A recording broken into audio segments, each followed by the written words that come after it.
What's up, everybody? Jared here with another brand new episode of Movies Explained Poorly! There's a spider web up there.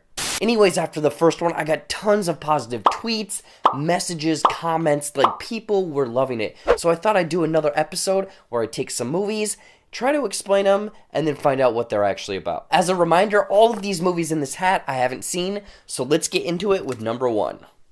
Number one is 2007's Ratatouille. Okay, so Ratatouille is this French Pixar film. It's French cuisine, it's Eiffel Tower. There's this dude going to culinary school. He graduates, gets this sous chef job, making, this French cuisine.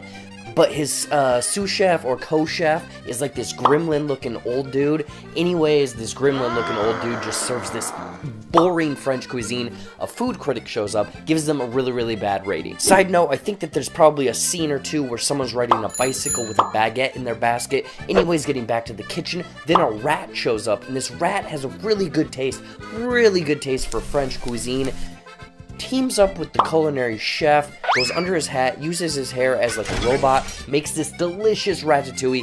The restaurant is booming, they're getting great credits, great critiques from the food critic or whatever, and then they find out that it's a rat, but they don't care because the food tastes so good, and the moral of the story is rats can cook food. So, the actual plot to Ratatouille is, Remy dreams of becoming a great chef despite being a rat in a definitely rodent-phobic profession. He moves to Paris to follow his dreams, and with the help of the hapless garbage boy Linguini, he puts his culinary skills to the test in the kitchen, but has to stay in hiding at the same time with hilarious consequences. Remy eventually gets the chance to prove his culinary abilities to a great food critic, but is his food good? I mean, it's a rat cooking French cuisine, a Pixar movie, it's a cartoon.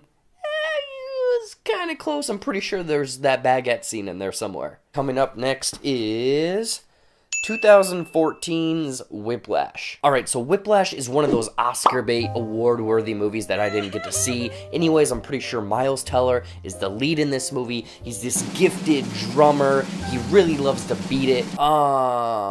Anyways, the conductor is J.K. Simmons, and he's like this hard ass. He doesn't like playing games. He doesn't like jokes. He's there to play jazz music. This is a jazz movie. Anyways, Miles Teller, he doesn't practice. He's slacking off. He's a slacker. J.K. Simmons doesn't like that. But Miles Teller, he wants to be like the lead beatist, the lead drummer. I don't know what you call the lead drummer of a jazz band. Anyways, they butt heads. The twist here is Miles Teller is dating J.K. Simmons' daughter. So yeah, basically it's the movie Drumline. They play a bunch of jazz music. They probably play Devo's Whip It, and they all are friends at the end. Alright, so the actual plot to Whiplash is, Andrew Neiman is an ambitious young jazz drummer in the pursuit of rising to the top of his elite music conservatory. Terrence Fletcher, an instructor known for his terrifying teaching methods, discovers Andrew and transfers the aspiring drummer into his top jazz ensemble, forever changing the young man's life. But Andrew's passion to achieve perfection quickly spirals into obsession, as his ruthless teacher pushes him to the brink of his ability and sanity. I mean, Miles Teller and J.K. Simmons are in the movie, and there's drumming. Close. Next up is 1988's Mac and Me. Okay, so Mac and Me is basically an 80s knockoff dollar store version of E.T., and it's basically like Volcano to Dante's Peak, Deep Impact to Armageddon. It's basically trying to be this E.T. movie where this alien comes to the world. There's a kid in a wheelchair, and I think this alien becomes friends with the kid to save him or grants him powers to help him walk. Oh, I do know that there is one scene that Paul Rudd shows all the time on Conan O'Brien where the kid in the wheelchair rolls down a hill and flies off the cliff, and I'm pretty sure he dies, but Mac, maybe that's the name of the alien, I don't know. He brings the kid back to life, so it's a happy story. Anyways, at the end, they all are rejoicing. It's basically like E.T., it's a fun, happy happy-go-lucky ending. Okay, so the plot to Makini is 4 aliens are sucked into a NASA spacecraft and transported back to Earth. Once back on Earth, they escape a government facility and the youngest ends up in a van with a wheelchair-bound Eric and his family. As strange things happen around the house, Eric discovers this alien, who he names Mac, and the two become friends. As Eric tries to reunite Mac with his family, the two are chased by FBI agents to a nearby gas station, where Eric is killed by a stray bullet. What the f***?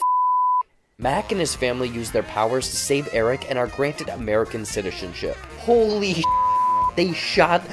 This is a kid's movie and they shot him? What? Coming up next is 2010's 127 Hours. Alright, so James Franco is in this movie and he's like this hippie, kind of free spirit, like, hey man, I'm gonna go climb that rock face. Anyways, it's set in like Utah or Nevada or somewhere where there's a desert and there's mountains and he can climb. Anyways, he goes out there with a bunch of friends and they're like, hey man, we're gonna go back to town. And he's like, don't worry, I'm gonna scale this rock face. But the thing is, he slips, he falls, his arm gets caught between a rock and a hard place. Anyways, the rest of 127 Hours is basically this montage of him kind of pondering life, going back, seeing all of these different memories, what he should really do, and the song that's playing, it's basically like 525,600 minutes, but it's like 127 hours, which seems very inappropriate. But then he decides to cut off his arm, Saw style. That's the end of the movie. He doesn't have an arm. So the plot to 127 Hours is, while exploring a remote canyon in Utah, mountaineer and adventurer Aaron Ralston becomes trapped when a boulder falls on his arm. Over the next 5 days, Ralston examines his life and considers his options, leading him to the agonizing choice to amputate his arm so that he can extract himself and try to make his way back to civilization, or remain pinned to the canyon wall and likely die. Well, I mean, he was trapped between a rock and a hard place, and he had to, you know. And lastly, we got 2010 again, Black Swan. Black Swan comes from the same director that did Mother! And I think Natalie Portman is this aging ballerina. She's really, really good, but again, she's aging. Ballerinas, they gotta be young, they gotta be nimble. So I think she maybe like cracks a pinky toe or something. I don't know. She's not good for the show. The dance director's like, no, we don't need you anymore. We need younger talent in this show. So then enter Mila Kunis's character. Anyways, it's this dueling thing between the two. There's the white swan, the black swan, the ugly duckling. There's ducks, there's swans, there's geese, there's all these birds. But anyways, they become friends, and then they start making out. They start going down on each other. They're scissoring.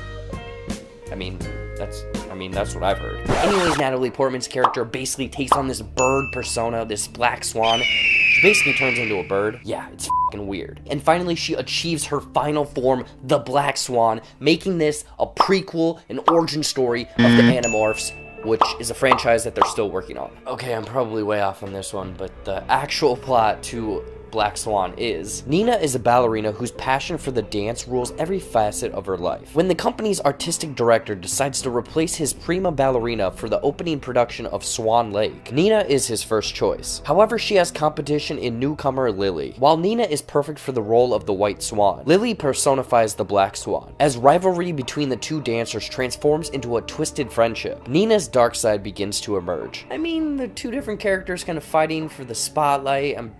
It's Darren Aronofsky. There's probably some weird stuff in there. So that is it, guys. My terrible explanation of movies that, again, I have not seen. What did you guys think of this video? Did you guys like this? Did you not like it? Are you kind of ashamed that I haven't seen certain movies, especially Black Swan? Let me know in the comments down below. Anyways, guys, as always, thank you for watching. Follow all of my social media stuff down there. There's more videos over there. Subscribe down to my channel over there. Let me know if there's more movies that I need to see. But until next time, I'll see you later.